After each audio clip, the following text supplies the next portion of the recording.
Mike Adamson is the man in charge. This is the 99th meeting since this fixture became a regular on the sporting calendar back in 1946. Leinster have won 50 to Munster's 43. The stage is set, the cast of characters assembled, the plot full of twists, and the script, as always, impossible to predict. This is Leinster versus Munster at the RDS in the semi-final. Once more onto the breach, dear friends, once more. And away go Munster through Conor Murray, back up to halfway. We expect the opening few tussles of this game to be played at the typically frantic and frenetic pace.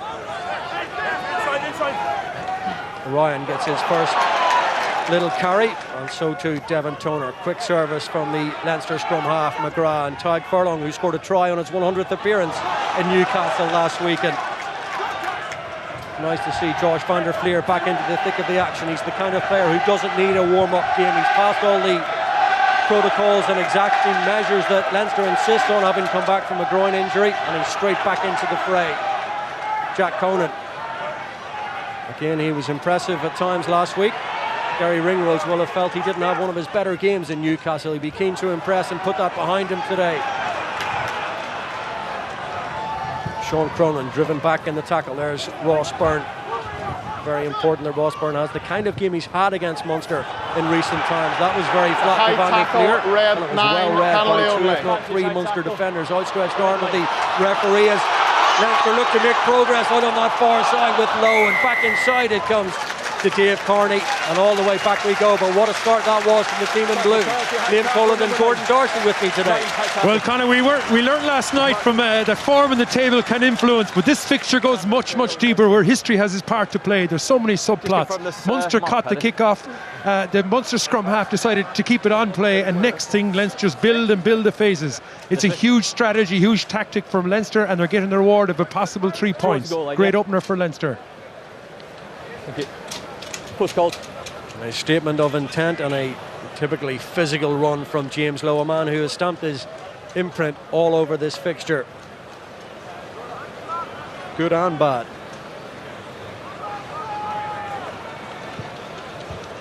Tactically, Gordon, obviously it's a massive decision with the out half selection this week. We don't know fully why Sexton wasn't picked and why Byrne was, but that said, what do you expect Byrne to do? How is he going to combat against the very strong rush red jerseys defence that they brought in?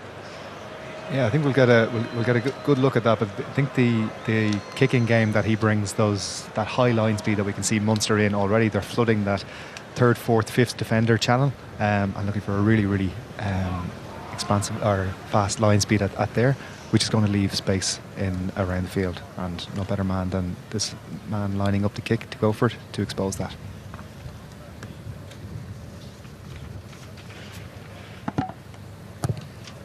This to settle the nerves and set the tone and raise the blue flags around the RDS. And with his first attempt of the afternoon, Ross Byrne, the Leinster fly half, is very assured, full of conviction. And it's the defending champions who lead the semi-final in the early stages. 3 minutes in, 3 points to the good. I wonder, was that a tactic when Conor Murray received that kick-off to keep the ball in play? But I think Munster need to play the game on the other side of the field.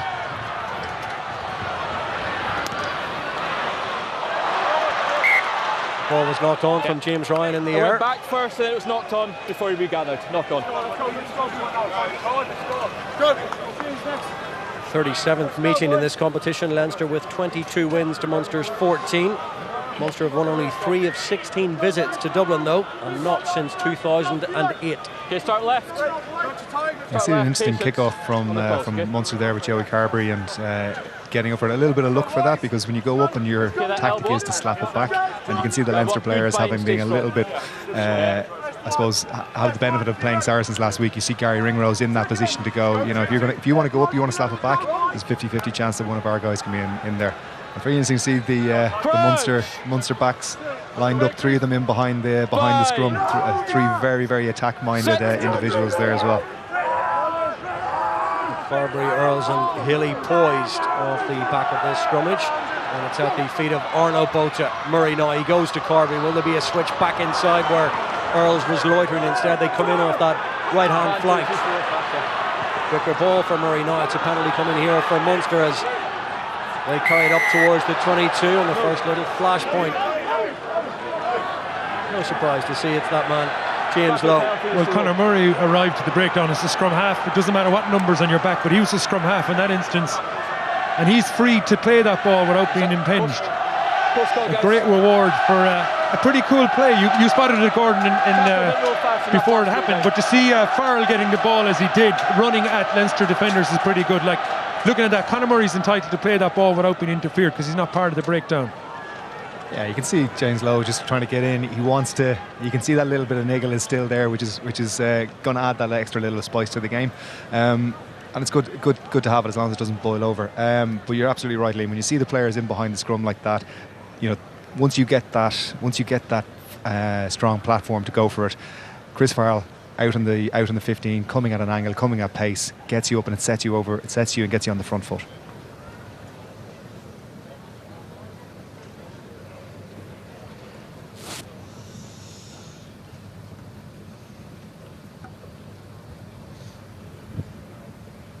Slightly more difficult kick and test this for Joey Carberry off the kicking tee, his first of the afternoon, to try and riposte from his former teammate, but he struck it really, really well. Carberry dissects the uprights, and it's a 3-point apiece game, 6 minutes into the contest. You can hardly call a kick-off a set piece, but in essence it is a set piece. Munster made the absolute most of their kick-off, and to get the 3 points reward so quickly is a brilliant start for them also.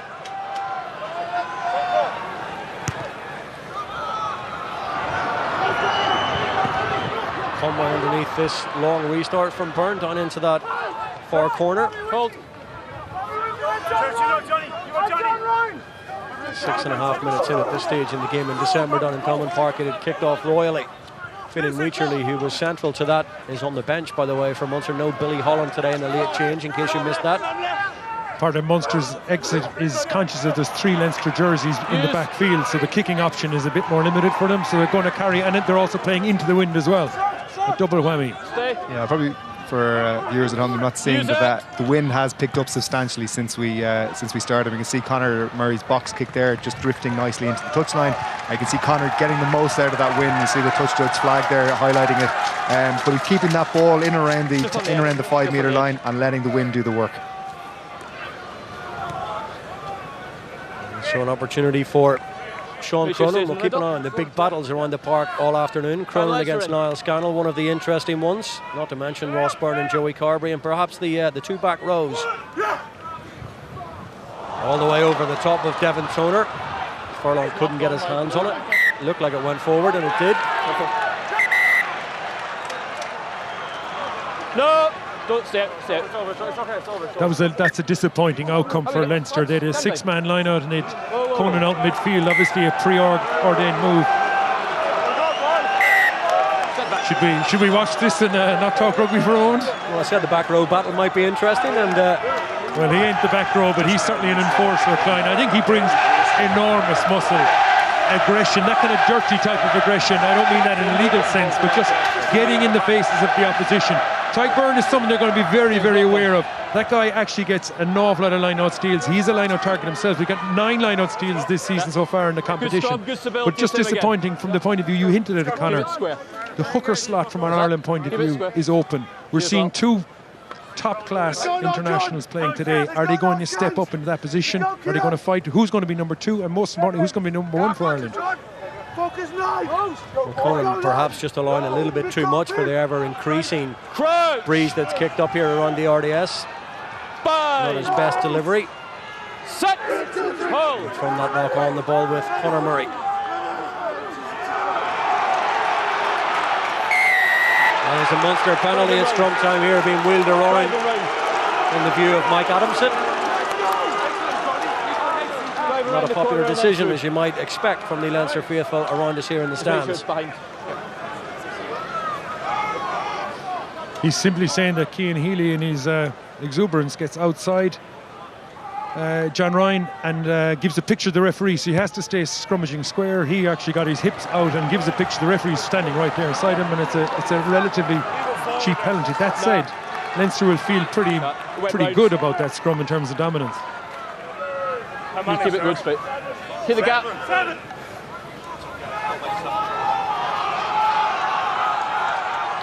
So an opportunity for Scannell, who's delivered well from touch this season, 94%. And he's picked out the captain O'Mahony. And then it's Healy hitting the line with a good angle. Good pick-up from John Ryan. On it goes to Tagburn. This is promising from a Munster point of view. Back against the green comes Conor Murray into CJ Stander. Tackle! Byrne again. 10 minutes in, 3 points apiece. First sight of that Leinster 22 for Munster, who are charging forward in big numbers with big carries. Carberry, oh, he's away almost, Carberry. Gary Ringrose got to him just in the nick of time. On it goes from Klein. Tackle coming in from Conan. Murray again. Scannell. Conway was in a good position. And here they go with Farrell. Oh, it's been turned over by Henshaw. Picked up now by Jack Conan. Great work from the Leinster inside centre. Use it! And up and high it goes from McGrath. Keith Earls is under this one. This is the type of game we hope we'd get 10 minutes in. Big turnover from Robbie Henshaw. Big moment in the game just as Munster look to kind of sink their teeth into Leinster inside that 22. But here they come again. Earls. Tackled by Healy. Devin Toner there too. Clean, quick ball for Conor Murray. Byrne went low. Ryan there to assist. They're calling for numbers over on that far side. Leinster, Ross Byrne principally wants a little bit of help over there. Was that forward? Here's Conway. Moving through the gears. And the intercept then from Conan as they look to pick out Tagburn. What a passage of play this is from both sides. Cronin. Tackle. Frantic stuff, breathless stuff from both teams. Stay. McGrath is well protected. Back they go to Byrne, who is charged down. Everyone's onside. Conan's free to play it 5 metres outside the 22. So much happening off the ball as well, as you might expect. Little tussles and collisions all over the place. Ringrose goes to ground, only a few metres outside that Leinster 22. In comes the clear out from John Klein. McGrath waits. Hoists up the box kick. It'll hang in the breeze, which is blowing into his face. Difficult one to take. It looked to go back off Conor Murray, I think. And here's Carberry under pressure. Did well. Stay. The ball is there for the Munster scrum half. Taken on by Scannell. Huge physicality, 12 minutes in. Neither of these sides will take a backward step. It'll all be left out there at the end of the afternoon. Hanging, swirling ball, well watched by Larmour. Good feed as well. Couldn't quite get away from, I think it was Peter O'Mahony, just got a hand to his ankles. Here's Conan. Bright start to the game from the Leinster number 8. It was he who took that intercept pass as well. And here's Ringrose. And Ringrose siding through 2 or 3 Munster forwards rather. Great stuff from the Leinster outside centre. Furlong, good hands from the tight head prop, and they shifted through the second row to James Ryan. Penalty coming here on the 10-metre line. Wide it goes from Larmour. Van der Fleer to Lowe. The captain Ruddock. Great carry from Ruddock now, and they're very much on the front foot here with the penalty advantage. Leinster inside the Munster 22. Ball has been in play for an age, it seems. Conan again. Toner waits. Lowe is there. Tackled by Stander. Advantage over for the offside. Advantage is over now, says Mike Adamson. McGrath will have to play it. Furlong again. Advantage is over. On the latch was James Ryan. Conan has carried a huge amount of ball inside the opening 14 minutes. Ryan is the option. Van der Fleer is there as always. Botha in defence, and now Larmour and Ringrose. And Leinster, a lot of Leinster's big ball players are showing what they can do inside the opening quarter of an hour here. Still though it remains 3 points apiece. Byrne. Dave Kearney had to just adjust and almost left it behind him, but he did well. No hands! This Leinster team, despite last week's fatiguing performance against Saracens, looking pretty sharp here. Furlong. Ryan again. Scannell with the challenge. Byrne goes a little bit deeper. Low.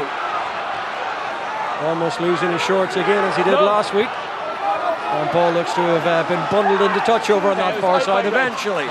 It's blue ball.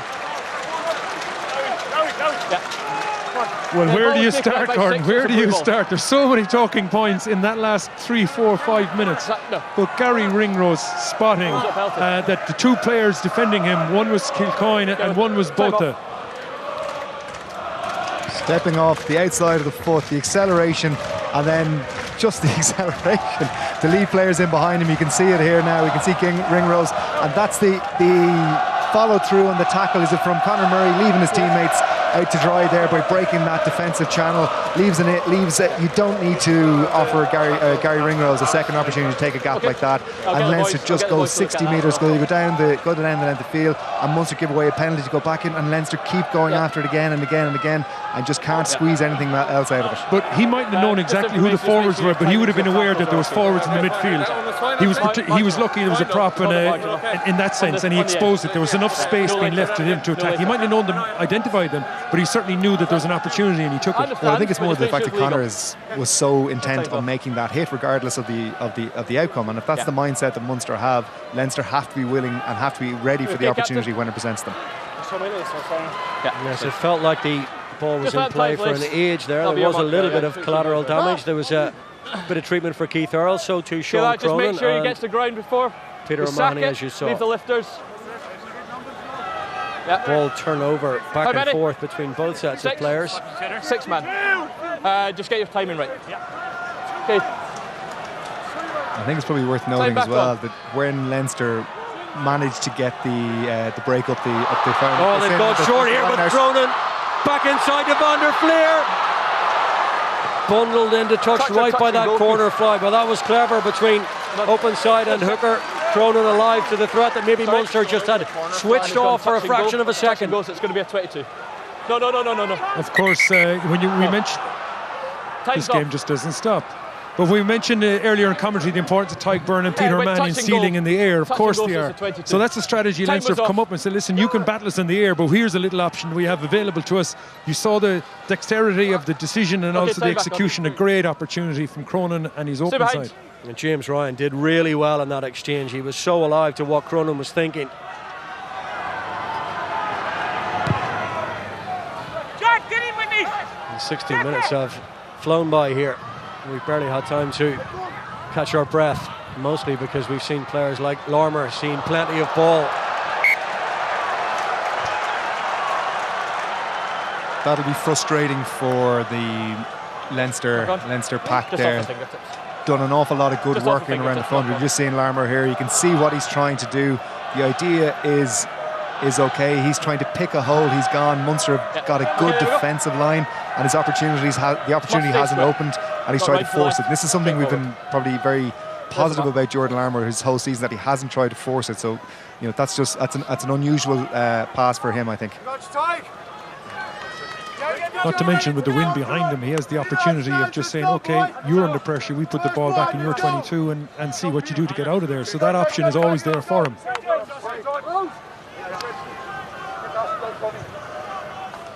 Crouch. Bind. Set. Hold. And elbow up. Keep it square, stay close. Use it. Controlled by Botha.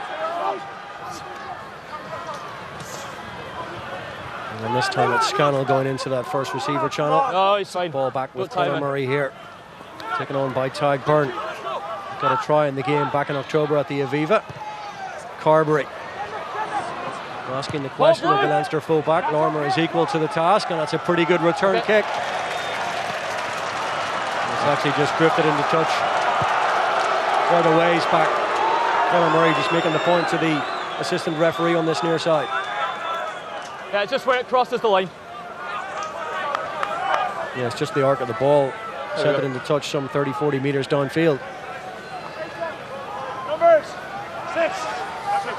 Interesting defence there off the scrum. Leinster's scrum half Luke McGrath made that tackle. The scrum half has become very, very important how teams defend off scrums and where they position. Do they rotate around with the blinds or not? But Luke McGrath was the man who made that tackle in the Munster attack.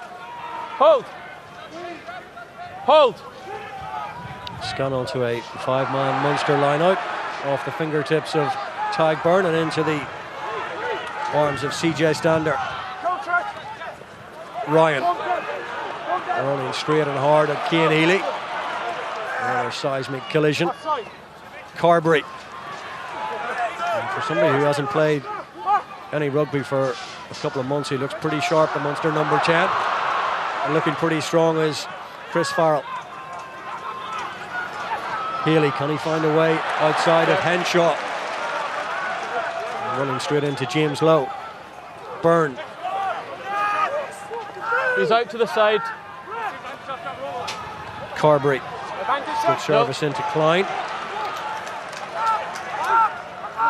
So much physicality in those two engine rooms between Toner and Ryan and Klein and Byrne. Scannell. Presentation is good. Service from Murray back inside cleverly to CJ Stander. He stopped straight in his tracks. Farrell. Earls. That's it. In the tackle. You're looking at CJ Stander there. And Munster are picking up up here in the gantry. You can see it. Munster in that particular phase of play, they had 7 as in Stander. They had 6 as in O'Mahony, Klein inside, and I think there was a front row 4 as well. So they're playing a wide game, and as a result, Stander isn't as active as he would be as a number 8, where we're more used to him getting on the ball much more regularly. Now there's parts of the game that are kind of missing him because he's sticking with the team tactics. Yeah, as well. I think it was a good defensive set there from Leinster. They stuck to the task. They numbered up. They are probably getting to grips with Munster's attack, which has been very efficient for the first 20 minutes. But it looks like Leinster are starting to get their numbers right at the break, not committing in, seeing where their ball carriers are coming in. Seeing a good tackle from Van der Fleer on CJ coming around the corner, and they're starting to make those one-on-one hits. And Munster struggling maybe to get the mismatches that they're clearly looking for, because you've seen the break up between Earls, you're seeing Carberry getting on the ball. They're looking to find mismatches, and for the moment Leinster are defending it reasonably well. Very evenly and interestingly poised, 21.5 minutes in. Carberry. Scannell, a good step. Got him beyond Ringrose. The second line of cover is always there from Henshaw. And having missed a tackle just a second ago, Gary Ringrose is up to make a big hit on Joey Carberry. And that's not a popular decision from Mike Adamson. And there's the great, when you see centre partnerships working well together. You can see Gary Ringrose getting up there to make that hit, but just previously he's gone up to make put the pressure on. You see again just closing in on Carberry, but he's gone up out of the line. Scannell stepped in and gone back under, and Henshaw tidies him up. I'd say Gary was just skirting the offside line there, but listen, if he as long as the guys in the middle are happy with it, and he times his run down to perfection, and sure there was no love lost in that little collision either. First time back at the RDS, of course, in Munster colours for Joey Carberry. He was on the receiving end of a few tasty challenges in the match at the Aviva back in October. And central to some of the incidents, shall we call them, in the first half of that feisty game at Thomond Park back in December.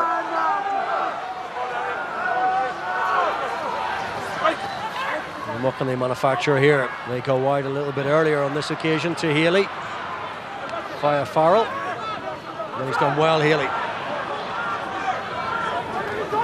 And here they come again with Tadhg Byrne, tackled by Ruddock.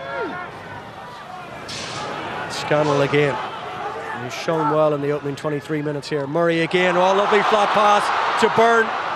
Byrne gets it away to Ryan. Ryan to CJ Stander, and almost intercepted by James Lowe. He's knocked that forward. Leinster trying to get their defence sorted out here. Certainly appeared to go forward off James Lowe's hand. Is it a deliberate knock-on? Is it just a knock-on advantage? I think we're going to have a look. It's a penalty. So this is the break from Tyke Byrne. For one moment in time, I felt that the blue jerseys, they're not engaged in the breakdown. They're spreading out. There's 13 in a flat line, and they just got themselves muddled enough. But a player of Tyke Byrne, again, a little like Ringrose earlier on, Tyke Byrne spots the opportunity and goes straight through the hole. A lovely play, skipping 3 blue jerseys. I think you've got to give Conor Murray a huge rap in the back there. As he's running to that ball, his shoulders are faced to the other direction. Well, further consultation. That's a yellow card for James Lowe. Post called. Mike Adamson has decided there's enough in that and potentially enough numbers out wide for Munster. They do have a 2-man overlap. And it's 10 minutes in the bin for James Lowe, the man who was red-carded in the last game. It's interpretation of, was it a genuine effort to get the ball or not? And it's a fine line, isn't it? I think the context around it probably shadows it, and that it doesn't look good. If he was maybe trying to flick it up, do something with it. But again, just saying with Conor Murray, as he's shaping to go one direction and then pops back the other way and skips out 3 people for Tyke Byrne. Lovely pass.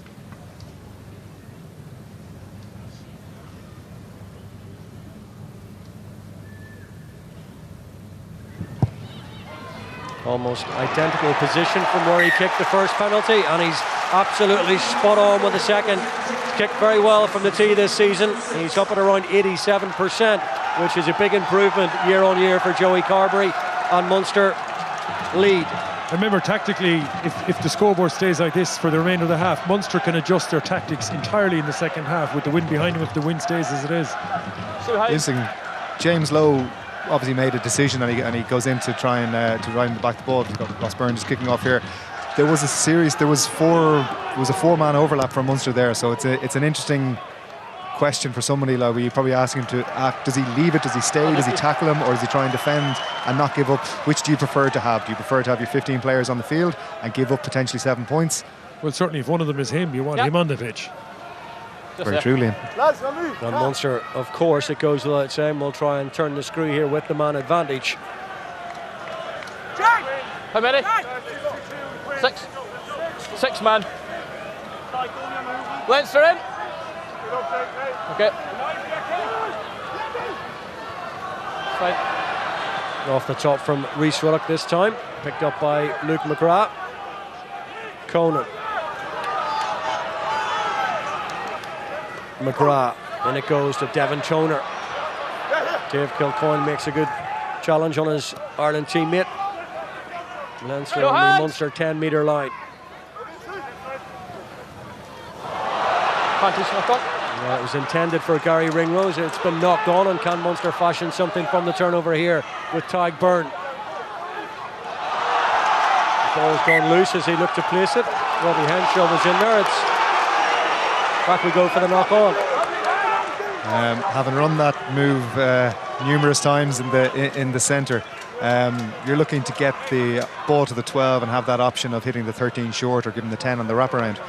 Generally, a move like that is off of go forward ball. Again? Just Josh Van der Veer enters the line out, and Rhys Ruddock just isn't stable when he gets the ball. They've won. That'll go statistically as a line out win, but that's not what Luke McGrath wants. He absolutely should throw that ball back and say that's not good enough for a side of this quality. And that leads then, doesn't it, Gordon, to the knock-on effect of a rushed defence, and that leads to inaccuracies.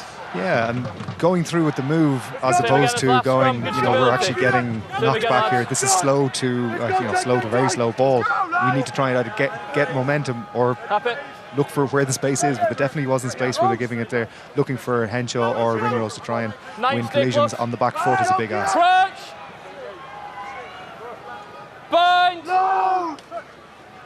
Something to consider potentially with would that happen if Johnny Sexton's on the pitch with all his experience, 10 years more experience, let's say, than Ross Byrne, to see things on the fly like that. Yeah, I think you've got to put a little bit on the guys that are outside who are lining up for that. They've got to be feeding that information into Ross. Just looking at the way the Leinster have reshuffled because of James Lowe, Josh Van der Veer is on the right wing now facing Keith Earls. I assume Keith Earls has communicated that back in. I'm looking both on the pitch here and the monitor as well. But that's a position where he may not have spent a whole lot of time preparing for. That's an opportunity for Leinster in some way, or for Munster that is, to expose that potential. As well, and you've got Scannon's left foot here lining up, so You know, this is the which way do they go? Is it the bluff or the double bluff? Well, first and foremost, it's a very good scrummage, and it leads to a penalty. CJ Stander enjoyed that. No. Well, the penalties are piling up now on a Leinster point of view. The scrum came up under pressure. Okay, it's up under pressure.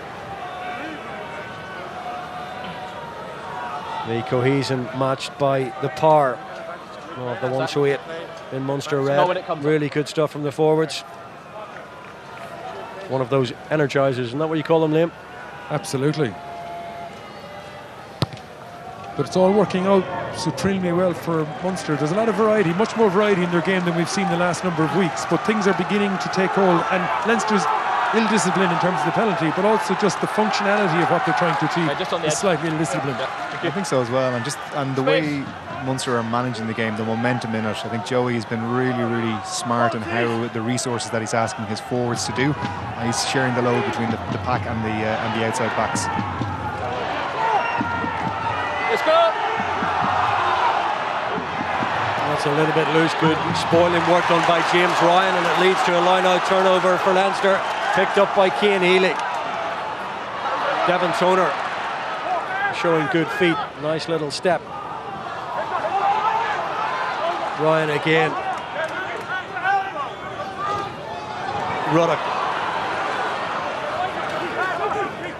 10 minutes to half time. The 15 of Munster against the 14 of Leinster. 3-point game for the visitors in the semi-final. Ross Byrne under a lot of pressure. Had to get that kick away quickly because of the attentions of CJ Stander. That's good take from Healy. Really good work from the Munster fullback, and they're queuing up here again. Tyke Burney's had a really good half hour.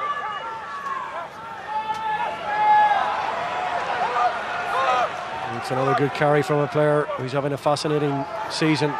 Kilcoyne's number seeming to improve all the time. Very good Six Nations. Here he is again. Always available. And there's Jack Conan. This is great stuff from both teams. Tremendous appetite for the physical. And release! And no little skill set, even though the game's been played at a frantic pace so far. Carberry, who's often the catalyst. Scannell.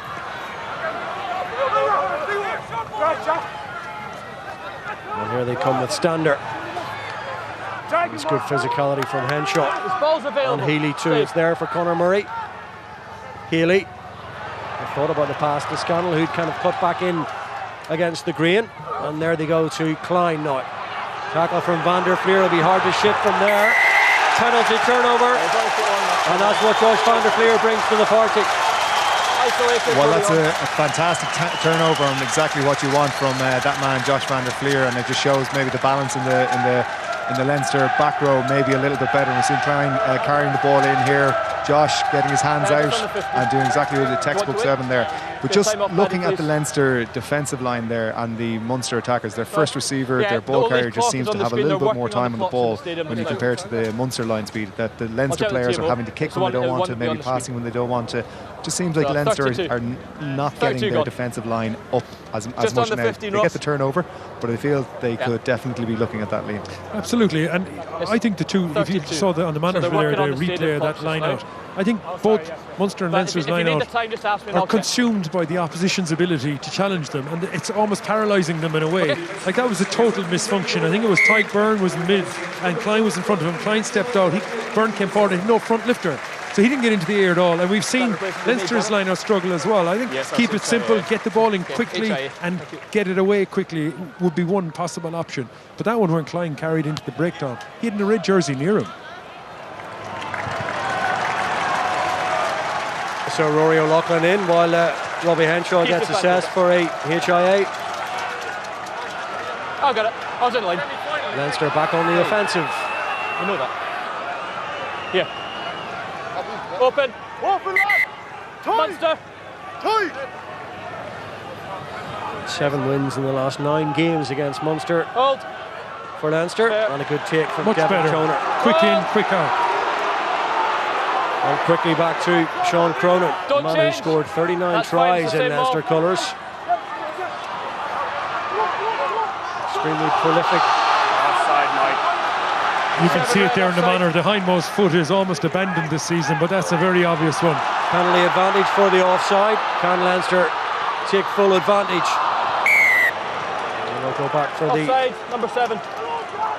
Offside. I think he said offside number 7, but he could have said 7 of you offside. Might have been more accurate. Post goal. It's a lovely little bit of gamesmanship there from Luke McGrath. 1, 2, 3, 4, 5 anyway. Yeah, just back there. You can see that the intent is there from Munster, and you've got to pat them on the back for that. But it has to be the accurate, particularly in here where where penalties like this can matter. And you can see, Leinster with a couple of minutes left on the sin binning. If they get 3 points and go back to 6-6, it's really important. This is a big kick for Ross Byrne.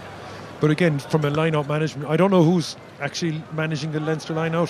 Is it Toner or is it James Ryan? It was formerly Toner, but I think that position that mantle may be in the process of being handed over. But that was an excellent line-out.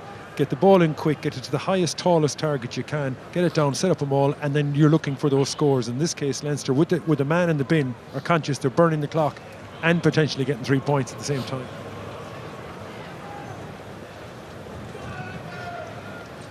Following this kick, we'll be back to the full complement and parity restorative 15 aside. So 20 seconds. Okay. An important moment this for Ross Byrne, who's kicked all his pressure kicks this season. You think back to the European quarter-final against Ulster at the Aviva, he was exceptional.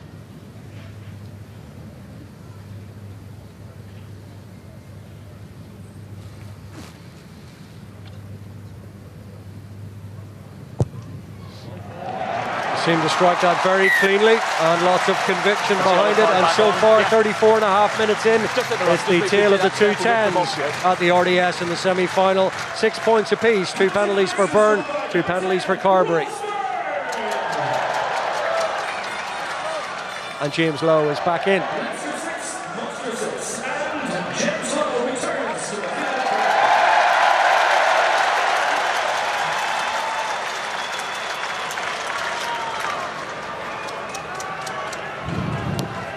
We thought it would be tight, and so it's turning out to be just a single point between them here 12 months ago, remember, in the semi-final.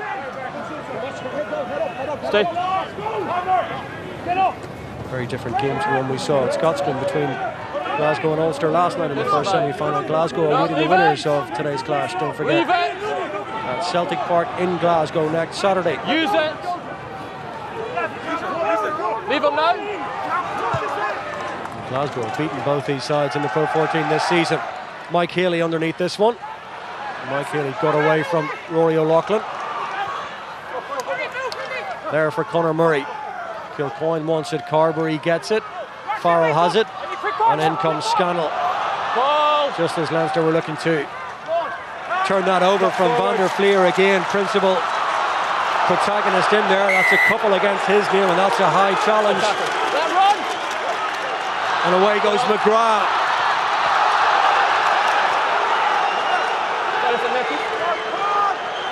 Leinster crowd not happy with that. Mike Adamson is... Stop 5. He's got a lot to deal with here. He's getting some assistance from his AR on the far side into his earpiece. Wait till you played on. Wait till you played on at the kick. So Chris Farrell is having a big impact in the opening 40 minutes, but this is a superb read from both Byrne and Josh Van der Fleer. There was a massive gap between the Leinster open side and Farrell. Again, a little clever play from which resulted in his penalty in this up run. But a great bit of defensive play from both Byrne, but especially Josh Van der Fleer.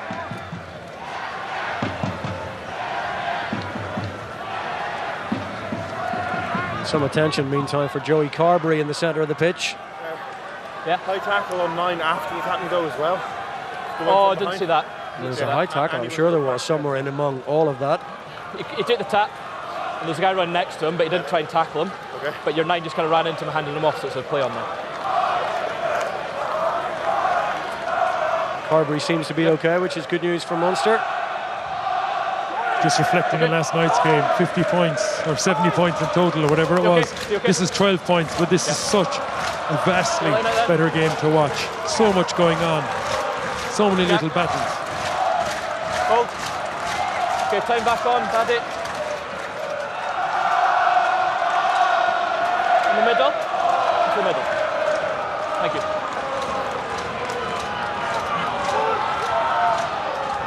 Toner the target.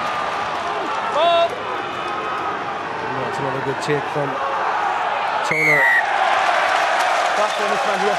There's a Leinster penalty. It's absolutely on a knife edge, and every little facet and nuance of the game is so delicately poised. But it's their go-to play. Leinster consistently, when they're about 30 yards out from their own line, will play the clock, will be conscious of the scoreboard, will be conscious of the field position, and they do this constantly. They get the ball, they get a line out, they source it well, and they just eke out a relatively cheap 3 points.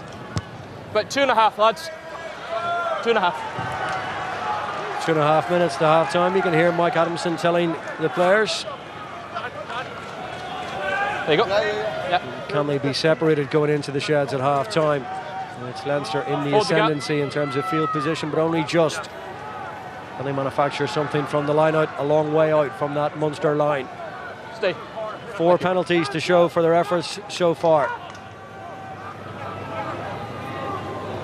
And this time we go for Outside the 15. Conan, who showed good dexterity and balance, but it's Munster ball, and it's with Stander. Ross Byrne did well to wrestle him to the floor. Murray. Carberry to Scannell. Back inside Rory O'Loughlin, but he meets Sean Cronin. It's there for Conor Murray to tag Byrne now. Oh, it's ripped here by Rhys Ruddock, and then a little bit of footwork, almost back heel like from Cian Healy, and picked up by James Ryan. No hands! Off! Hands away is the call from Mike Adamson. Ty Byrne was sniffing out a jackal turnover. He's had quite a few of those this season. Byrne to Ringrose. Hold. The referee was well placed to judge whether or not there was an arm a little bit high there from Conor Murray. Not so. On goal Leinster over halfway. There from McGrath. Ryan. Again, his carry ratio is huge. Toner just had to juggle with it for a fraction of a second, and then it's gone loose, and Ty Byrne seizes on it. Conor Murray, did that go forward from Scannell? Time off, got an injury here. Medic staff, please. That was big Tevin Toner Mike, taking. can I There get was a sub? pirouette Blue of various 23. passes and We've got interpasses, and he reversal. eventually got the Yeah. ball Yeah, just almost bring on. standing, and it was double hit. Went down awkwardly. Another high tackle on Gareth. HIA reversal. see- we Robbie didn't Henshaw pick is that coming up. back in for Rory O'Loughlin. There's not, that's not. Type We of, picked up two. type of Picked up athlete two. and player that Devin Toner If is. we He missed that doesn't one, stay we down, and missed it. not many things do, and you could see a look of worry in even from referee's face there as he stopped play straight away and looking for guys to get on. This is a worry for Devin. Thank you. And this is where he picked it up. Kilcoyne got a great hit in him, and he catches his left foot there, doesn't he? But he wasn't really expecting the ball. I know we all should expect the ball, but he certainly wasn't expecting it. That's I'll just check. That's the getting your leg caught Yeah. underneath you, not and the stud stuck Yeah. in the ground, So 42 and then seconds, another lads. player's weight going down on top of you. 42. Yeah, it's never good, and it doesn't help when it's the 115 kilograms plus of It's a Dave scrum Kilcoyne. to Munster. Collective wincer on the RDS as they looked at that on the big screens. Yeah, you're in scrum. terms of his value, though. When that line out was struggling, he hit 2 targets, and each time he's hit, it works perfectly. When they vary that line out entry, it isn't working as crisply as they'd like. That's a blow. Thankfully, they have are getting Devin clapped off here. You can see how well he resonates with this with the support base around Dublin and around Leinster. But this just shows the quality of the Leinster squad, that you can bring in Scott Fardy, who's been absolutely seminal to all the good things that Leinster have done this year. And given how the game has actually gone for Leinster, Oh, sorry. I know Hold they're on. probably losing one of their main weapons in the line-out, but you're bringing now Scott Fardy in, who's going to help balance up that maybe that physical contact around the breakdown. Started the game last week in Newcastle.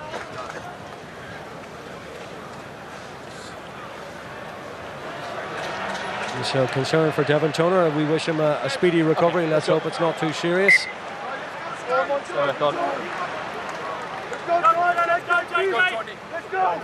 Confirmation of that reversal of the HIA. Well, we're almost at half time, and it's 6 points apiece. Cracking contest. Mess up, back five, mess up, let's go! Seconds! Crunch! Bind! Set and hold!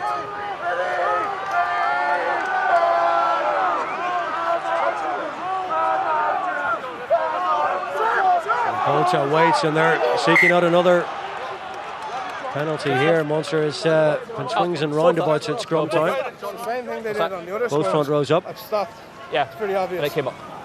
Yeah, you can hear what Cian Healy saying. Listen, he's learned, he has to adapt to the referee's interpretation of the evolving scrum. He knows that if he goes around and loses his shape, he'll concede a penalty. So he's trying desperately to communicate to the referee, no, this isn't me. They're actually circling around on the other side. Last play, lads. Good play, good communication from Healy, a lot of experience to control that matter. I think in a lot of these things, Liam, it's like showing the referee the pictures, and you can see that's exactly what he was doing. He was showing where his hips were, showing to the referee going, and very, very conscious not to be giving away a penalty at this point, particularly with Conor Murray's ability to hit the long range kicks. Crouch! Bind! He slotted one from halfway at the Ricoh Arena in that game against Saracens in the Heineken Cup.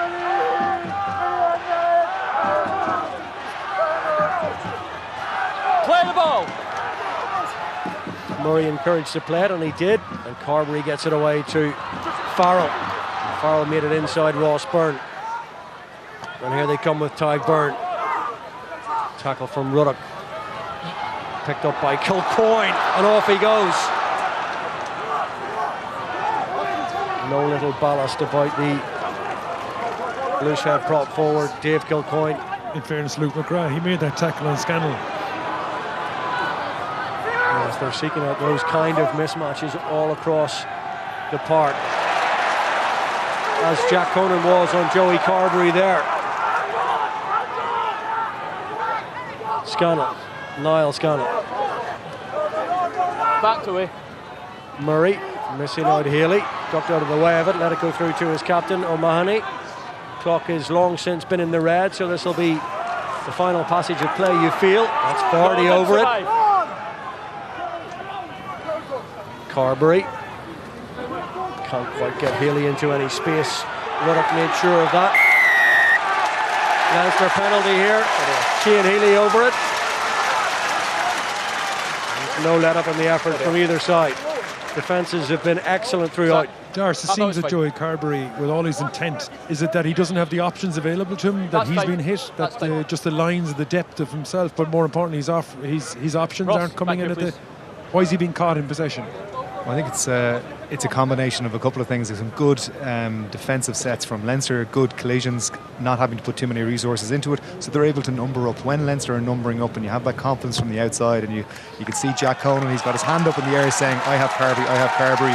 We talk about just doing your own job. He can come up and he has good trust, good faith in the players outside him that they're going to look after the players that they're defending. So he can just focus in on Carberry, and then Carberry just, when he gets the ball, he looks up and he's just seeing blue coming in. As soon as he stalls, Conan has it. But that's when he's not getting the options available to him, so he's going to have to adjust. He either gets them in or he has to take up a different position and revert to a different style. Yeah, I think that's the onus. The onus is on him to try and unpick this Leinster defence. But he was static as well, which meant he wasn't an option as an attacker. And that line-out duel is incredibly close as well. We saw again scrappy ball off the top from Rhys Ruddock because there was 2 or 3 pods of Munster players in the air making it difficult for him. They have secured possession. Back it goes from Larmour, McGrath, and Byrne getting them moving. No way through for Dave Kearney. In the side. Hold. The referee's getting tuition all the time, as you can hear probably on his mic. Byrne goes deeper to Ringrose. Options here potentially for Larmour. Comes back inside and he's gone past 3 or 4. Typically brilliant, elusive running from Jordan Larmour. Slow coming back as Conor Murray's trapped in there. Doesn't matter, a penalty Leinster. Are they to finish the half with a score that puts him in front? Kickable range. We've got 2 balls on the pitch at the moment. One has been dispatched by Mike Healy as James Ryan carries it on for Leinster. Ross Byrne all the way back to Lowe. Has a little look at Farrell.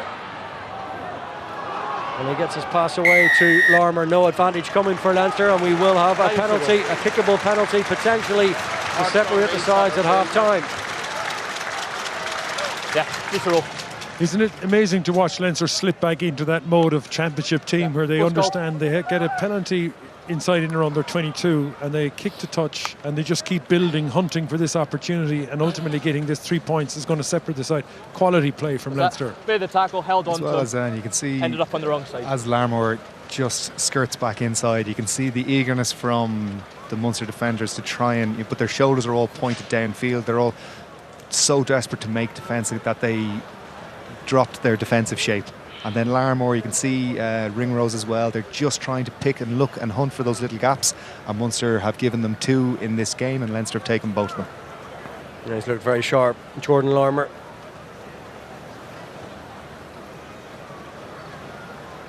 He hasn't scored a try since that game out against Bath at the Rec in December, that intercept try, which was so important in the pool stages of the Heineken Cup for Leinster. Now then, an opportunity for Ross Byrne.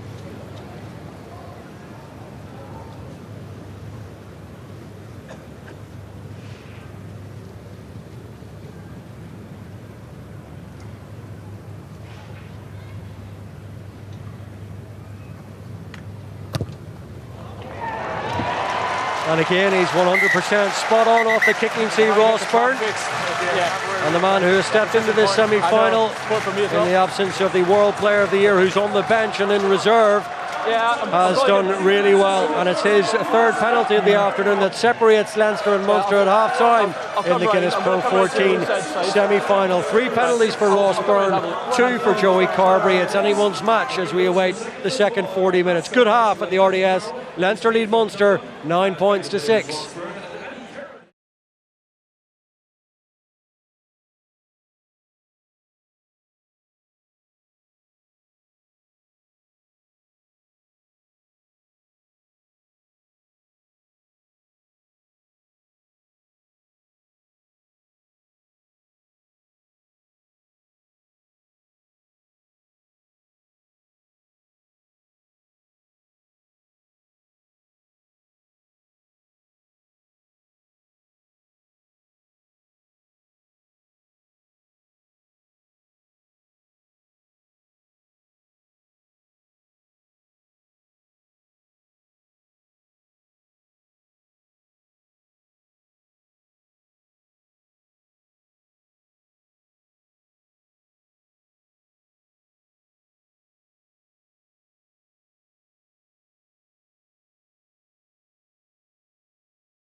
Well, it is very much on a knife edge as we turn around after a fascinating 44-45 minutes. And that late penalty just before half-time from Ross Byrne gives Leinster a slender 3-point advantage. Remember, cast your mind back to here 12 months ago, and it was just a single-point win for Leinster. Munster got stronger as the game went on that afternoon and almost got themselves into a winning position. Leinster were hanging on at the end, and anything could transpire over the course of the next 40 minutes. Certainly Johan van Graan will feel that his side, with Joey Carbery marshalling them, can do a job on Leinster in this second half. Okay, time on. It was an attritional 40 minutes. Both defences were excellent. And it came down to the 2 10s. 3 penalties for Byrne, 2 for Carberry, who will be going to Celtic Park in Glasgow next Saturday evening at 5 o'clock to take on the Glasgow Warriors. Up it goes from Luke McGrath. Leinster now in this second half, remember, playing with the aid of the breeze at their backs. Flat from Murray to Byrne. That's a beautiful offload from Tyke Byrne. Farrell. Testing hand shot, and here's Carberry. Feet always on the move, always looking for that half a gap, and he runs into his opposite number, Ross Byrne. Always out.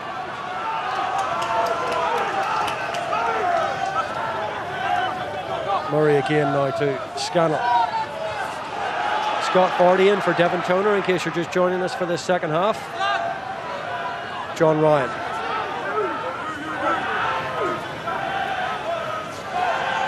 Stander. You can see the blue line there in defence. They're totally not contesting the breakdown. They've 2 in the backfield. It's going to be really difficult to break down this blue wall. Klein. No, it's ripped clear by Van der Fleer. 2 knock-ons. 2 knock-ons. He's been excellent, Van der Fleer, for a player who's played absolutely no rugby for such a long time. And he's come back again ahead of schedule from that groin operation. They're wondering who hasn't playing advantage. It's hard to think he'll make it through the whole 80, so there will be time for Max Deegan to come on, but he's been very impressive in the opening 40. And that discipline around the defensive line, will Munster react to it and start maybe to look to put the ball behind it and to test it and just slow down the on-rushing defence? I think in this area of the field, they kind of have the right, Munster have the right idea as to attack. You can see, what you just don't want to see is Joey Carberry carrying the ball like he is doing in the wide channels, because you need him as that first receiver. If they're going to play off 10, they need Joey Carberry not at the bottom of rucks. They need him directing and pulling the strings, because as we were saying in the when they stand off him, Joey carries the ball, he gives that optionality, he can carry, gets people on the front foot. If you can get both, you can get Klein. They're big ball carriers carrying a pace off Carberry. That's where they'll stretch Leinster. I do believe this is Leinster's first scrum of the match, 42 minutes in. Yep. Which is a huge testament to the quality of the handling skills of the Munster team.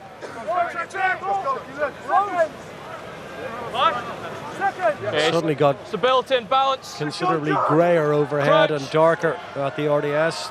There was a few squally, thundery showers forecast for the second half of this game. Anywhere around 4 o'clock, it's said. That'll add an interesting aspect to it if it becomes a slippery, greasy ball. Difficult ball for Luke McGrath, but it's a Leinster penalty. I think Peter O'Mahony did exceptionally well to break very quickly to get Luke McGrath. I think that might be where the penalty came from. Blue going forward, red stripping left. And if he'd held his nerve for a foot, 1 foot later, he probably would have been picking up Luke McGrath a la Stephen Ferris and pushing him down the Leinster end of the field, but into the car park maybe. Perhaps, Liam. Again, we mentioned set piece, and the guys at half time were mentioning set piece. This is a wonderful attacking platform for Leinster. They've put their back row into the midfield, so it's hugely important they get the source. Stay here too. Double count in terms of the penalties, 8 against 4. That was very, very tight again. Shooter out of the line, almost getting the intercept. Here goes Cronin, on his way here, Cronin. Up to the 22, good tackle from Mike Healy, had to be. And then it's against the recruiting Niall Scannell. Yellow card straight away from Mike Adamson. Drama inside the opening 4 minutes of the restart. Offside, running between that channel. There's a little bit of cynicism there from Luke McGrath, but if it's there, why not take it? Got to say, a little bit confused by what CJ was trying to do off the back of that when we're off that defensive set on the line out. To be getting that high up, and we're seeing the retreating Scannell and Luke McGrath just enjoying that. We see this, just that pulling him out, letting Cronin go through on that. But yeah, just a really kind of strange defensive set from Munster there. But it does say once Leinster got that, or indeed Munster for that matter, once you get the source of the ball as clean and as predictable as that, it allows maybe in the third phase of that first phase for that ploy to go. So it was a set up and then it was a rewind, bringing Cronin in behind the neutral position, in behind the breakdown. There's no better player in world rugby than Cronin taking that ball on. But the source of the ball from the line-out had to be that accurate to allow that to happen. Absolutely. But then what was CJ Stander going for an intercept in his own, 5 metres outside of his own 22 to give that easy go forward ball? Yeah, if he gets it, he goes the length of the field. But that's high. That's an interesting choice. And it's 4 out of 4 for Ross Byrne. And the 15 of Leinster lead the 14 of Munster now by 12 points to 6. Double scores 5 minutes into the second half.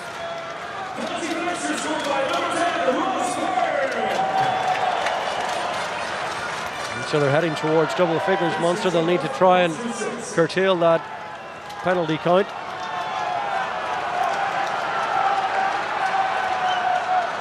And certainly that'll be something they'll have spoken about, I'm sure, at length this week. It could come down to penalties and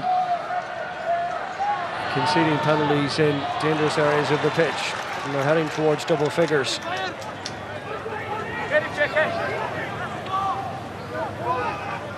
Use it! And with Niall Scannell in the bin, they'll be under the pump here, you would feel, Munster, for the next 8 or 9 minutes.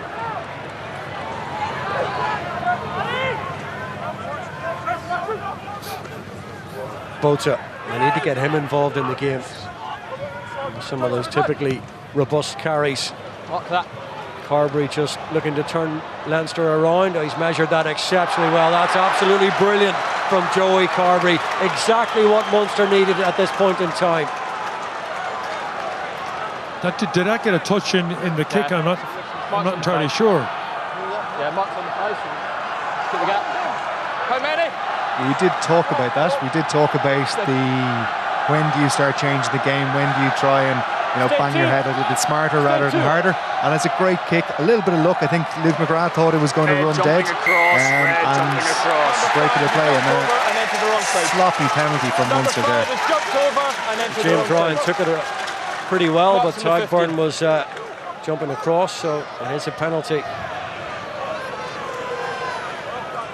Well, the fact that he ended up on the far side, I think, was ultimately the initial jump and momentum did take him across, but the fact he impacted the James Ryan setting up the maul. But this, I agree with you, Darce. Having played a clever game management by Carberry, conscious of down a player, kicking it into that corner, they should have just said, listen now, Leinster, you figure your way out of here. But to give them that cheap option is... How many? 5.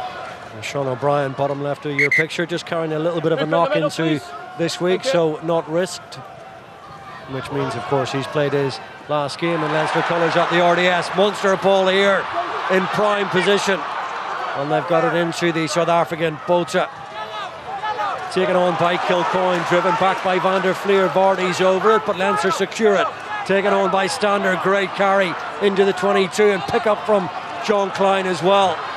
Tackle! Tackled by Ryan and Bota. That's 3 big carries from Arno Bota in the last couple of minutes. There's really good tempo about this from Munster. Much better from the visitors. Ty Burney's been good. That's going to be a penalty against Scott Fardy. Murray goes wide. Scannell, and he's wrapped up by a couple of tacklers with the advantage. Munster here inside the Leinster 22. Murray again. Carberry on the little wrap around. Carberry comes back.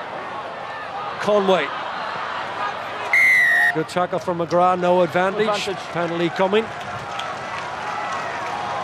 Yeah, Scott Fardy had a sniff at the ball, went for it, and then lost his feet. Probably deserves a little word from the referee as well as the penalty. Came off it. I agree with you there, Liam. I think, but a player of his experience, you'd expect him once he's lost that he would just kind of roll away and get into it. It has just shown that top quality players. You can see Tadhg has gone in, he's gotten into the ball position, and you can see Fardy's come in. He's done everything right here, but once he's lost that, I suppose it's the pictures that he's looking at. The referee is, where it is in the pitch was always going to be a penalty.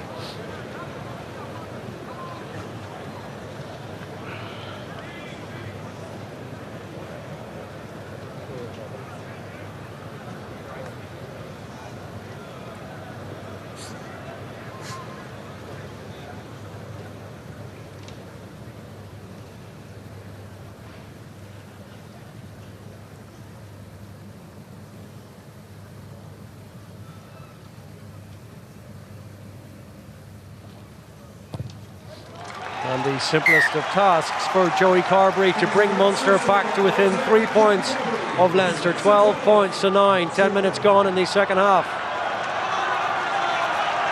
Yeah, it's that kind of afternoon, all right. This one may well go all the way down to the wire.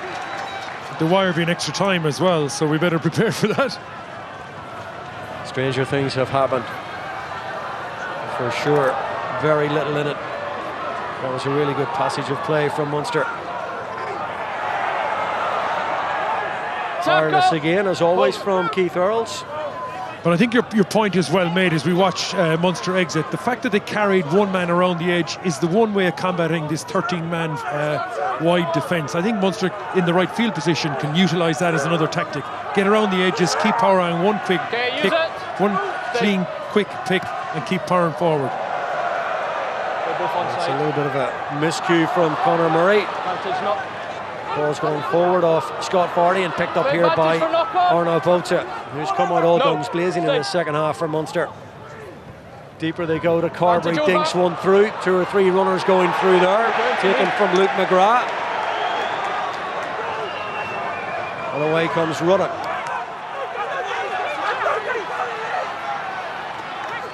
Low.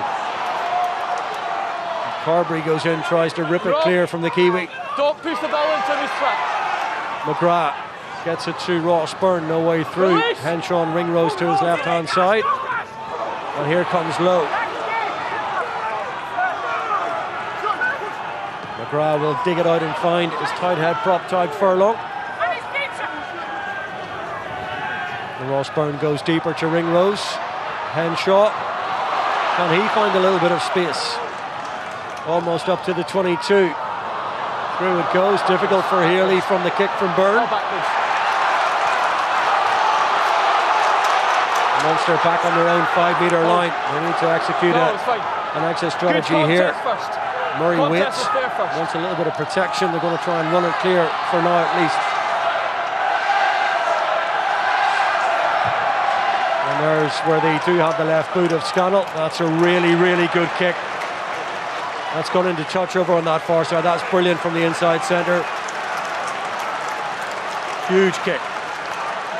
Great exit from Munster. Just when you think Leinster are starting to turn a bit of a screw on them, you just get this. You've seen the kick through from Ross Byrne and the pressure they're putting in on Mike Haley, and you just think this is where Leinster are going to build the pressure into Munster. And as you're saying, Liam, just that one extra ruck, and then Scannell puts his hand up and just delivers an excellent kick right from the dead ball line. Just a quick word on the outside defence for Munster. I think it was Keith Earls outside. Between Henshaw and Ringrose, they had an opportunity and they had numbers, but Earls shut down the door and forced Henshaw to come back infield.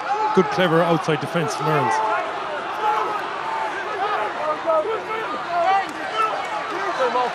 That's good gain of ground from Leinster. Cronin brings them up well over halfway. Or 6 in the side, I think. Like, it's such a tool Leinster have to do this. Anytime they want to eke out a potential score, they go to that line-up maul. Here's Larmour and Lowe against Healy. Munster fullback did well just to bring him to ground. No way through on that occasion for James Lowe. Jack Conan. Low inside it goes to Dave Carney. Carney did well. Oh, they've a huge overlap on that right-hand side. Healy straightens Furlong. Wide it goes to Cronin. Back infield. Cronin for the line. And Cronin scores. Did you just say Furlong, Healy, Cronin score? The full front row involved. What an amazing pod of 3. All the way through from the line-up ball. Every time the little pods of 3 in blue jerseys, they kept testing weak shoulders of red jerseys. You never want, when there's an overlap, to have your tight head, loose head and hooker as the potential options. But these 3 players are special players, and they are the ability to convert that into a score. And we're going to see the ball ending up out here with Jordan Larmour, and they get it to this man James Lowe, and he has 3 really, really important passes to play in this build-up to this try. He's such a mercurial player. They like to get him the ball, and you can just see with Cian Healy, did he have a little panic to Furlong. Cronin off the outside foot. What a fantastic front row try. But again, just want to go back to how important James Lowe was in that. And one is a carry, and he carried again very shortly after his first the first phase. But then just the little pop up to Dave Kearney, and again a Jack Conan moment as well. Timing is run perfectly onto Luke McGrath, gets that 3 or 4 or 5 metres over the gain line, and Munster just condensed in off that to open up the space out wide. And again, it comes down to taking advantage of the man in the sin bin. All of a sudden, Leinster opening up that little bit of daylight between the teams, and this to put 10 between them. Well, looks pretty good from up here, and the Leinster supporters away for left behind the post knew from a long way out that was good from Ross Byrne. Let me know if you need time on it. It's a subtle thing, but the little pods of 3 in attack. You mentioned James Lowe and how players are working around off him. Then when there's Ringrose or Hinshaws, they're working around off him. And the obvious pod of 3 was the front row themselves. That's a subtle difference between what Leinster's attack have now been doing and what Munster have been doing.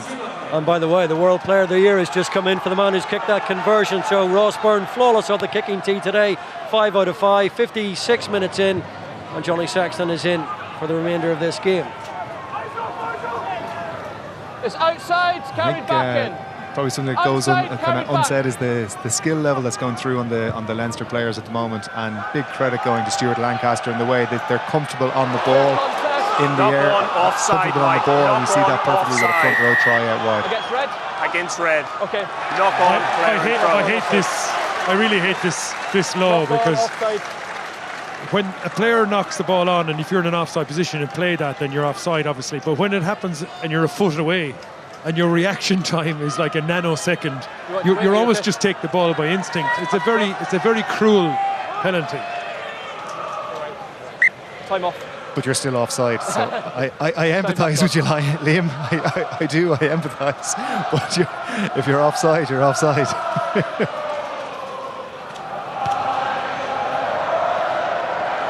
Sub 4 red, 8 red. Passage of play is to number 48. Put Leinster back on the attack line on that far side. Munster. Jack O'Donoghue is in. No, this is a big reshuffle, because this puts Wycherley is in. Jack O'Donoghue at 7 most likely. Obviously CJ Stander goes into 8, which I think he'd be more comfortable. I think he was a little lost at 7 today. He just isn't as involved as a player his quality should be. Well, I don't think 7 plays to his natural strengths, which is carrying the ball and going up to looking to hurt people with ball, either defence or attack. I mean, if you compare that to how Van der Fleer played today as a true out-and-out open side, and I think that was a pretty easy conversation. Great hands from James Ryan. Here's Sexton. Sexton goes through a big hole. He's got support arriving in Kearney, and he pops it off the floor to Conan, picked up now by Larmour. And Larmour goes off on one of those mazy runs into that Munster 22. The ball is there at the feet of Conan, played by Furlong instead. Sexton gets it back from Fardy. And in goes Lowe to play scrum half. Hurdling over a Munster player in front of him to do so. Taken on by James Ryan. Leinster just turning up the heat here. We're back to 15 aside, by the way. Cian Healy carries. Stander is bundled out of the way. Little switch from Sexton to Ringrose again. Good challenge from Archer. Noise level is ratcheting up all the time around the RDS. Leinster support sensing that their team in the ascendancy here. Sexton, he got his pass away to Ringrose, and now it's Lowe. Kearney in support. That's a great pickup from Fardy. No hands! 2 Munster players over it. Instead it's there for Luke McGrath. Tackle!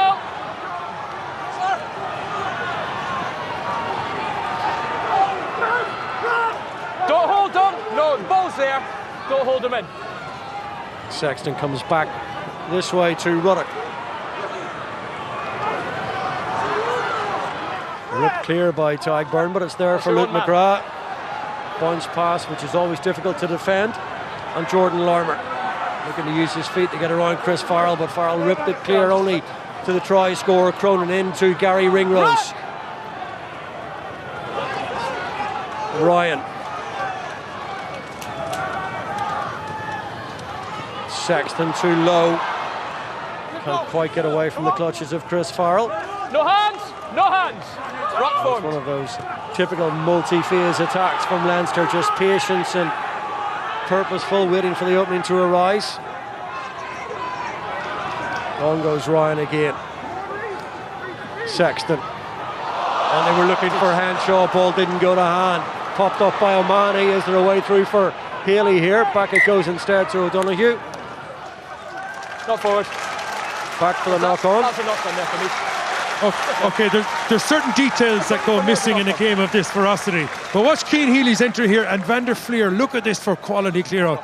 That is a match-winning action. If you can continue to repeat that, it makes an enormous difference. And there's that Yeah, break it's from in Johnny Sexton. the lovely break, the show and go. And again, just what Johnny does when he's carrying the ball in two hands.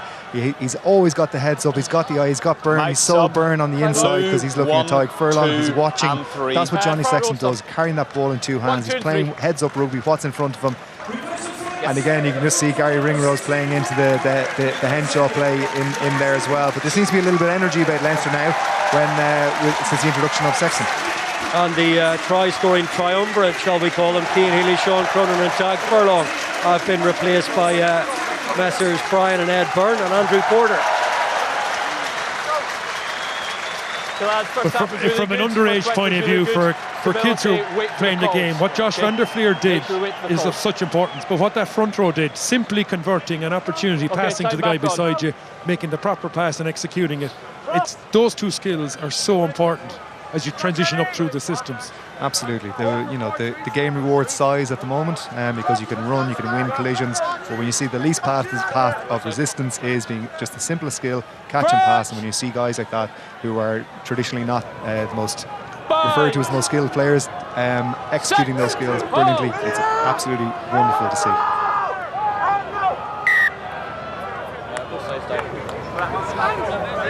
The rain is imminent, it feels like, around the RDS, which has just got Both down. Get your feet closer. good to get cooler as well. Let's go, Andy.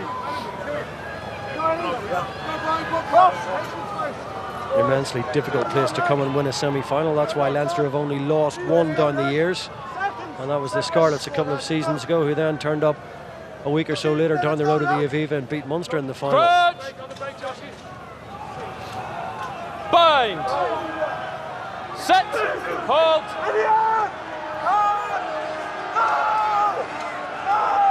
And still half an hour, plenty of time for this Munster side to get right back into this. Only 10 points the margin, nothing at this level, in this intensity.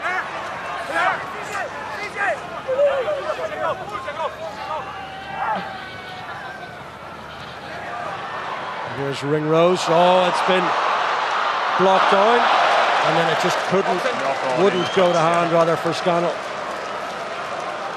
Yeah, it's kind of looking at how Munster getting into. You can see Ringrose, he's got the right idea, he's putting ball to boot. A little bit of luck from Scannell. I think he just needed it what do you do? It's one of those ones, is it going to pop into your hands? You're almost waiting for it.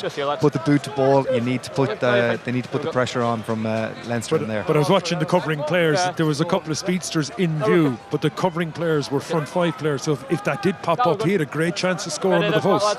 Yeah, and we're kind of looking at where the time is. You're clicking up it to 64 minutes into what Munster have to do here. They do need to start building some pressure on Leinster, because if Leinster manage to keep this gap, it's going to be very, very hard, and then Munster start chasing the game, and we all know what happens when you get into these type of games and you start having to chase the game. So still an opportunity for Munster, but they just need a bit of pressure now. Bind. Set. Red, hinging, Mike. I think this is again. Is this the second scrum for Leinster? One to keep his head and shoulders up. Yeah. Just get the head and shoulders up. Get your feet closer. Need a better height this side. A good deal of change of personnel in those front rows. So I think this is the second scrum, which is an enormous doffing of the cap to Munster's skill set, particularly as it's getting damper here now. Let's go, Verdien. Back 5 seconds. Lower fans. Nice cheese. Crouch. Interesting attack formation there from a... Bind. Set. Hold the push. And it goes from McGrath. And that's a good shove from Munster. Leinster under pressure here. That's a massive moment for Munster. Could that be the gateway back into the game? Going forward, then up. Going forward and then up. Huge effort from the pack of for me, forwards. Munster had the dominance now. For me, Munster had dominance there. If you look. That's especially pleasant for, you're thinking of Kilcoyne, who's an archer who are fighting for Irish honours. A big moment in time for those two boys. Mike, substitution, red 9, red 12.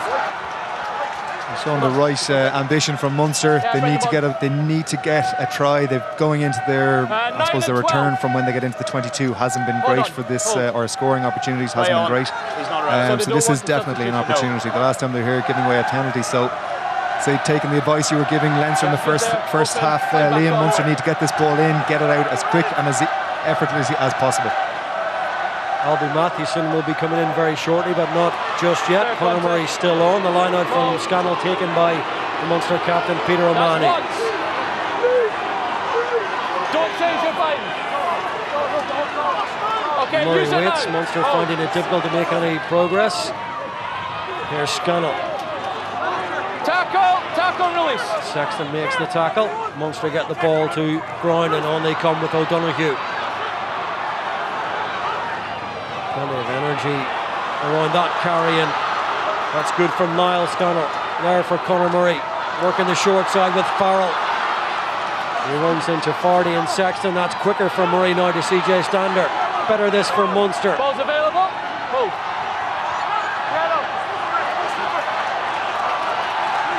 Leinster there in huge numbers, making it so difficult for Munster to find any traction on their way through. That's been turned over. Scott Fardy got that one. Scott Fardy's hands on it. No hands. No hands. Hold. Stay there. And that's another big moment in the game, and a big moment, big intervention from Scott Fardy. We spoke about all his experience coming on as he did for Devon Toner. Use it. And even in defeat last week in Newcastle, he had a very, very good game, notwithstanding the yellow card.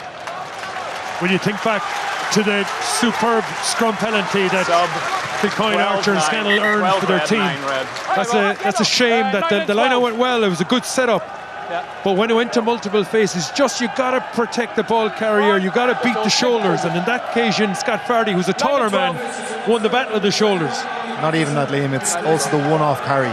It's so dangerous throwing in one-off carries that close in a 22 when you've got the defensive line who are down, they're ready for those collisions. One-off carries are very, very high-risk play. Munster have it. Dan Goggins straight into the thick of things, having come in for Rory Scannell. Mathewson, as I mentioned, in for Conor Murray. That's good from Archer. O'Donoghue waits. Tackled by Porter. Mathewson, Carberry, Earls and Goggin. Good challenge by Carney. But because of Leinster's spreading the pitch, Munster aren't getting the numbers out wide. There's an underlap. Mathewson again, Stander. Can't get a huge amount of change out of Jack Conan. Kilcoyne, and it's the ferocity of the challenge from Porter that dislodges the ball. And try as they may up to now, Munster just can't find a way through this resolute Leinster rearguard. We've seen the pass from Matheson into Kilcoyne, and a scrum half standing up to pass to a static player. It's unusual to see that from at this level. If you're going to be doing this, if you're playing off 9, you want to see Matheson carrying the ball at least and getting these guys closer to the gain line, keeping the defences honest, but passing back 5 metres to ask a player to take a run into a blue wall is a very, very hard way to go about your business. I'm going to come round this side to get a better look at it. Are Munster kicking enough, considering that Leinster aren't competing at all the breakdown, and you ready? There's only 2 in the backfield. There's 13 certainly filling the field, and they're just a couple of times they're getting wide, but there's still so many blue jerseys, they're not being able to get outside them. So a little bit more chipping, a little bit more variety in the crossfield kicking, etc. I'd say, you know, it's hard because you're in this kind of no man's land. You're kind of 10 metres just outside the 22, and you're kind of judged by the result of the kick. If you get the kick back, it's the best thing. If you don't, you've given away possession and you've kind of lost your ability to build pressure. I think, you know, how their attack is going, they do need to look somewhere else. Maybe that is attacking the short side a little bit more, or picking and going through the middle, which hasn't been as prominent in this game. 5, set and hold.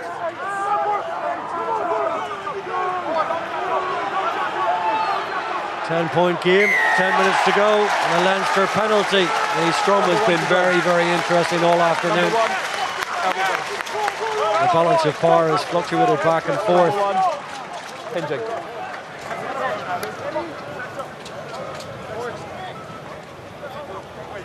It is, of course, the last time we'll see a lot of these players go toe-to-toe ahead of the World Cup in Japan, and as Liam and Gordon have been saying all afternoon, it's very interesting. Andrew Porter throw his name into the mix in terms of where he stands in the pecking order in terms of tight heads.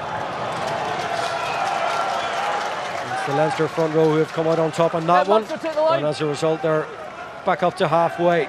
Substitution, 1 red. Time off. And as I say that, David Kilcoyne is being withdrawn.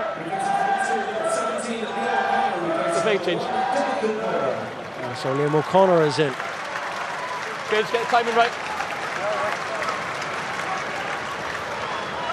As you can see, Leinster just about to throw the ball into the line out. You get a lovely little triangle just picking up off of Johnny Sexton's shoulder. James Lowe on the inside and Robbie Henshaw on the outside, just to try and draw a little bit of the defenders away. And Lowe now walking in onto Luke Marshall's shoulder, hoping to pick up some scraps off around the ruck.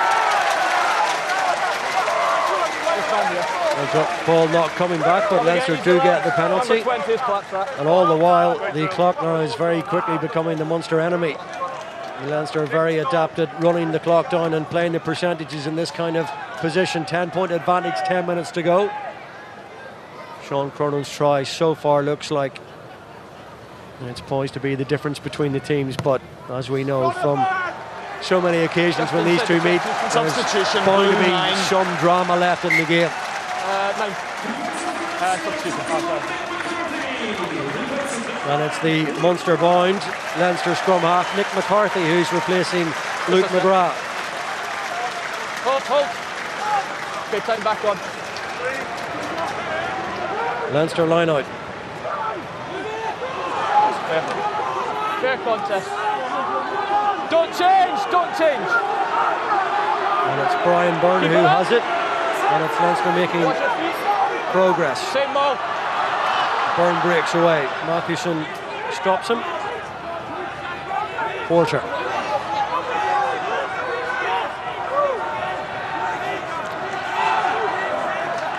Hold. McCarthy waits. Van der Fleer. He's been more than industrious, really, really impressive for a guy who's come back for his first big game, putting in 60+ minutes thus far. Taken on by Fardy. That's gone loose. It's going to be a Munster put in. Munster need the ball back, and they've got it. So again, substitution. I felt 1 pulled that down. Trying to build their way in here and see Scott Fardy actually down on the ground here. Munster with a scrum from here in the middle of the field. They've got both sides of the field open. JJ coming in. JJ definitely liking to play flat at the line, and that's what they need. So they just have to start pushing it now. Munster, there's no room for error. They have 7, 8, 9 minutes left, and they have to go for a try. It doesn't matter if they're in their own 22. They have to really push the game now to have any hope for salvaging this match. Mike, it's Lloyd. Yeah. Just on space, when they're going backwards, just get in and do a bit of work, okay?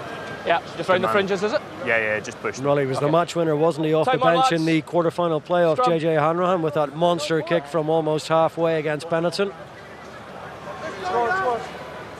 Okay, lads, to Belton, we must keep it square. 70 minutes or thereabouts for Joey Carberry on his return to action. He just couldn't prise open that Leinster defence.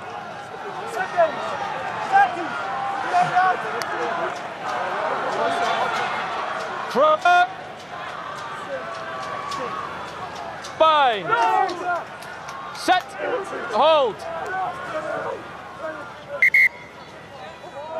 No stability. Oh. Hey. Let's go, Munster. Lads, we need stability. Both sides. Tempo. Both sides. Stability. No. Well, we've talked a lot this season about Munster's desperation for silverware, going all the way back to when they won this title, of course, in 2011. But this Leinster team coming here this afternoon off the back of that defeat to Saracens last week, of course, their season very much in the balance. Bind. Had they not pulled out a big performance today, and thus far they've managed that, and they are in a position to put themselves in the final next week against Glasgow, unless we are set for a huge finish from Munster. That's a great take from Keith Earls. Could ill afford to cough up cheap possession from a poor pass. 73 minutes on the watch, and Earls made sure he got both hands on it. Mathewson now. Byrne. Taken on from Liam O'Connor. Quick recycle from Mathewson. Now JJ Hanron flat to the line, and Conway. That's good tackle from Ruddock. Mathewson, better. Scannell. Tackle, release. It's Johnny Sexton with a very physical challenge there as Munster look to come straight through the middle. Byrne. Mike Healy. Tackle from Henshaw on this occasion.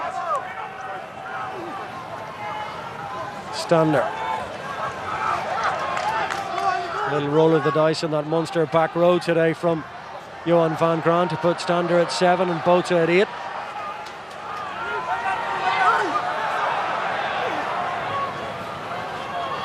It's O'Connor again, and CJ Stander has stayed down meantime in the middle of the pitch, gingerly and slowly getting back to his feet. Earls. Munster desperately need a spark, and we know that Earls can provide it, and he's got away from Sexton. Not quite from Conan. It was his intercept try in the game in December down in Thomond Park that clinched the game for Munster, remember.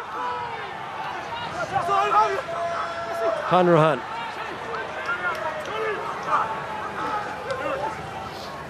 Relentless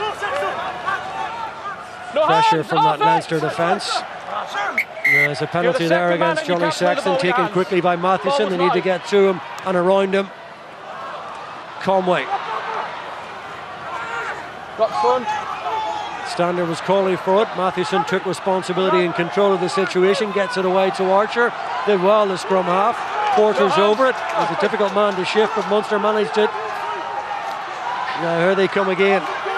This time with Wycherley. That's a little bit loose, but it's gone backwards and it's picked up by Stander. And then Sexton is removed from the situation.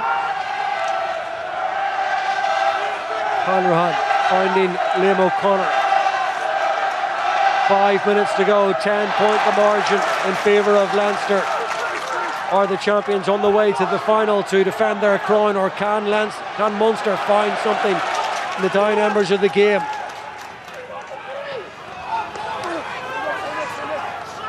And it's going to take quite something from this position. Something extra special. Solid challenge from Ed Byrne on his opposite number, Liam O'Connor. Healy has it. Goggin gets it wide to O'Mahony, and that's just in behind Stander. He can't quite keep it on the pitch. Substitution, blue 7. We kind of alluded to it earlier in the half. That if Munster didn't score, they were going to have to start pushing it. And when you're pushing it against, you're only pushing it against a team away from home and chasing by 2 scores. And that little passage there, you could see it. Leinster almost setting the trap, leaving one man open on the edge for Munster to try and get the ball there, and then they just squeeze the edges of it. Well, great ovation for Josh van der Fleer. Excellent game. Might be an opportune time, Liam, I feel, to do man of the match. Well, it's what's looking like a massive victory for Leinster, where the 2 conference leaders certainly going to meet in the final. That's what it looks like at the moment. There's many performers today, but it was a very special one for the Leinster open side. His first game back in many weeks, and it was a quality performance to play almost 80 minutes, and he is our Guinness man of the match. Josh van der Time Veer. back on.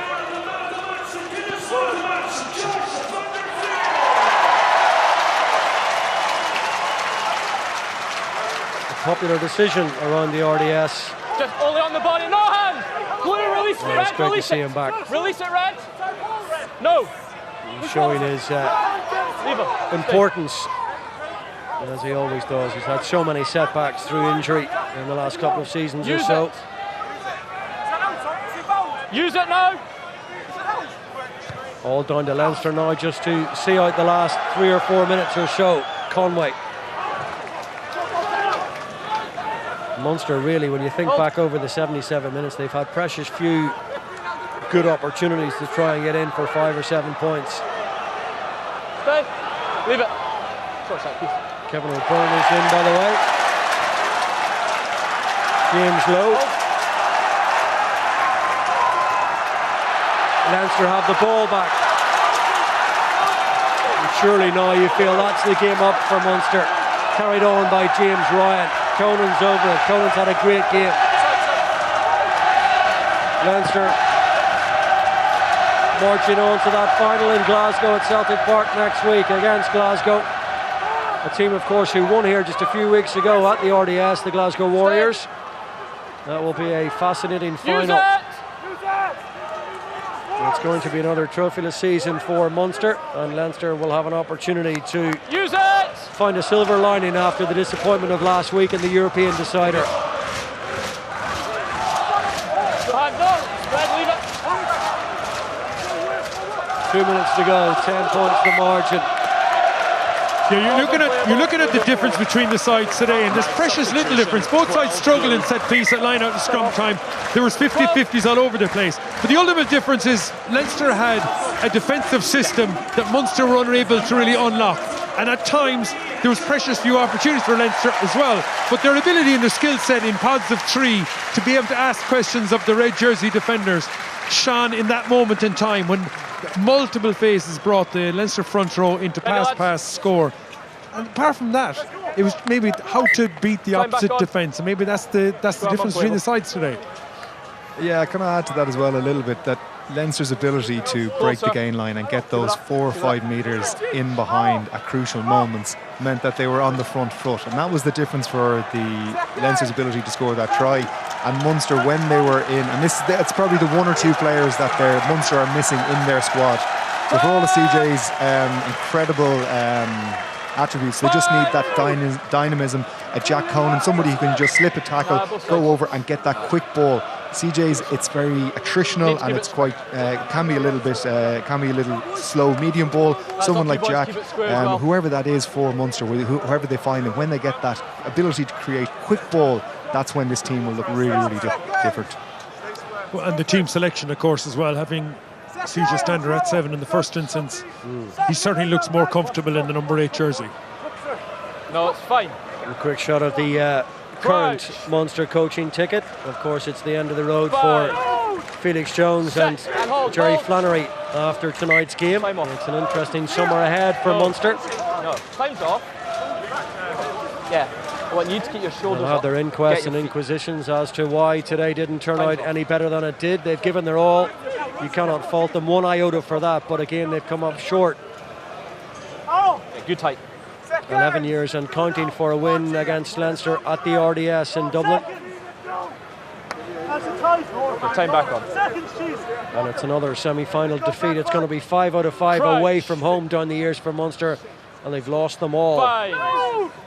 Set and hold. We talk about the value, the premium attached to that home semi-final. Keep it square. Absolutely huge. Ball's available and use it. Ball's there.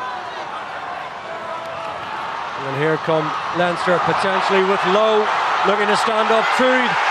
And James Lowe puts the icing on the cake. The defending champions are on their way to Celtic Park in Glasgow next week. And it's James Lowe who dots down in the corner. He seldom goes 80 minutes in a Munster match without having a say for Leinster, and he finished that exquisitely. Certainly when you've got a set piece that provides any form of a platform that gets the ball to this guy's hands. He's almost unstoppable. And again, just creating mismatches, and that's probably what Leinster have been trying to do across today, just to get the ball into the game breakers. Simple hands. That's just 10 to 12 out to the open side wing, and give them a one-on-one with the 15. And when you've got this guy in your armoury, it can be just as simple as that.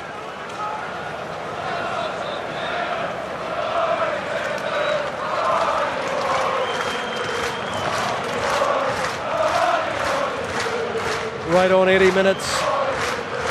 James Lowe driving home the Leinster advantage.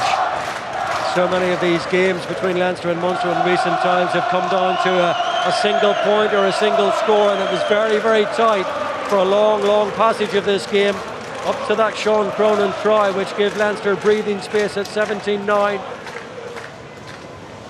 And it's going to look on paper like a rather facile, comprehensive win. It's been anything but. It's been attritional, it's been tight, it's been physical, but Leinster have found a way to breach that Munster rear guard on 2 occasions. Munster couldn't do that to Leinster. It's the end of the road for this Munster team this season, and it's Leinster who will march on to that final in 7 days' time in Glasgow against the Warriors. They have beaten their interprovincial rivals once again in a semi-final at the RDS, and they will have a big, big say in the destination of the trophy as they defend their title against Dave Rennie's Warriors in Glasgow at Celtic Park next week. Not to be once again for Chris Farrell and his Munster teammates.